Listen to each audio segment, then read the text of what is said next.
अज्ञानी की सबसे बड़ी और पहली भूल यह है कि वह जड़ के कारण अथवा शरीर की क्रिया के कारण परजीव मरे या बचे।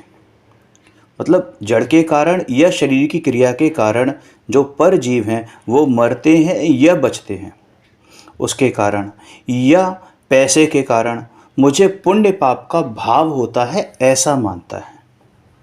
लेकिन यह बात सत्य नहीं है। आचार्य भगवान कहते हैं कि भाई तेरा आत्मा यानी तू स्वयं परिणाम वाला है, यानी परिणाम स्वभाव वाला है, इसलिए वह स्वयं यानी तू स्वयं शुभ और अशुभ परिणाम रूप परिणमित होता है। कोई भी जीव इस संसार में ऐसा नहीं है जिसके परिणाम नहीं होते हों। वो या तो शुभ रूप परिणमेगा या अशुभ रूप परिणमेगा, या जो अपना स्वभाव का आश्रय लेगा तो शुद्ध रूप परिणमेगा। जड़ के परिणाम जड़ में हैं और तेरे परिणाम तेरे में हैं।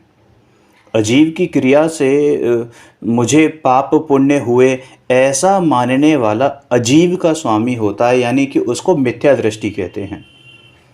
अजीव का स्वामी तो अजीव होता है, तो उसके बदले जो जीव को अजीव का स्वामी मानता है वह मिथ्या दृष्टि। यानी हमने क्या करा है अनादिकाल से कि जड़ या तो जड़ का स्वामित्व बना रखा है, जड़ यानी ये शरीर का स्वामी बना रखा है, या जड़ को अपना स्वामी बना लिया है, इस शरीर को अपना स्वामी बना लिया है।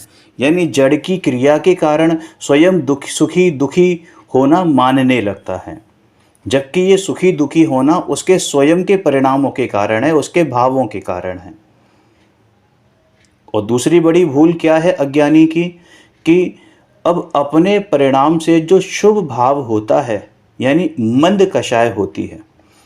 अब यहाँ मंद कषाय की बात है, ऐसा नहीं कि कषाय क्षय हो गई या अभाव हो गया या उपशम हुआ।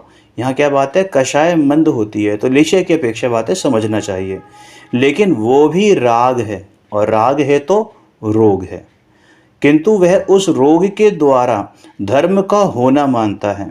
और यह अज्ञानी की दूसरी बहुत बड़ी भूल है, सबसे बड़ी भूल है, कि उसने क्या समझा कि वो जो पुण्य धर्म है, पुण्य भाव हैं, जब उसको मंद कषाय हुई स्वाध्याय के काल में, पूजा भक्ति के काल में, है ना, तो वो क्या मान रहा है कि ये इसमें यानी इन पुण्य कार्यों में धर्म है। यह अज्ञानी की बहुत बड़ी भूल है। पैसा आया इसलिए पुण्य हुआ ऐसा मानने वाले ने जड़ से पुण्य का होना माना। पैसा आया इसलिए पुण्य हुआ ऐसा मानने वाले ने जड़ से पुण्य का होना माना, यह बड़ी भूल हुई। और उस पुण्य से धर्म को माना, यह उससे भी बड़ी भूल है।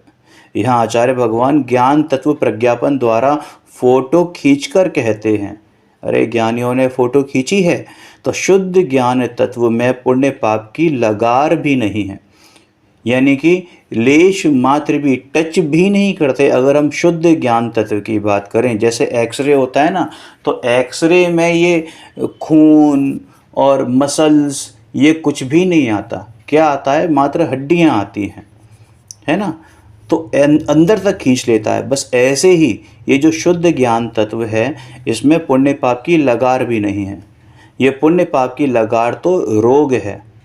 पैसा तो दे पर अभिमान करे तो पुण्य भी नहीं होता। मतलब मंदिर में बोलियां लगती हैं, या मंदिर में आपने दान किया और 10 जगह गा रहे हो कि साहब मैंने आज लाख रुपए दान किए, मैंने करोड़ रुपए दान किए, मैंने 1000 रुपए दान किए।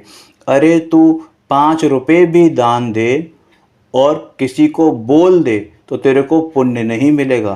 तू 10 करोड़ दान दे और तेरे मन में ख्याल भी आ जाए कि देखो मैंने 1 करोड़ रुपए 10 करोड़ रुपए दान दिए हैं, अब कुछ ना कुछ तो होना चाहिए, भैया तेरा पुण्य क्षीण हो गया। क्या हो गया, क्षीण हो गया, है ना। ये पाप बंध के कारण है। लेकिन यदि इस जीव के दया के परिणाम होने पर भी दूसरा जीव मर जाए, यानी कि मैं तो चाह रहा हूँ कि सामने वाला नहीं मरे, है ना, लेकिन फिर भी वो अपनी आयु कर्म उसका क्षय होने वाला है और वो मर जाए, तो इससे भैया पाप नहीं लगेगा।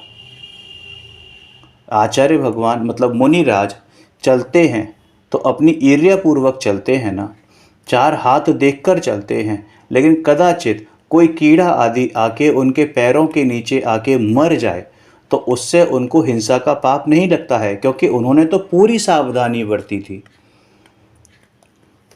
चक्रवर्ती जैसा 6 खंड का राज्य हो, राग भी हो, तो भी उस समय यदि उसे अंतर में पुण्य पाप रहित चिदानंद तत्व का भान है तो वह धर्म है, वह भी जीव का परिणाम है।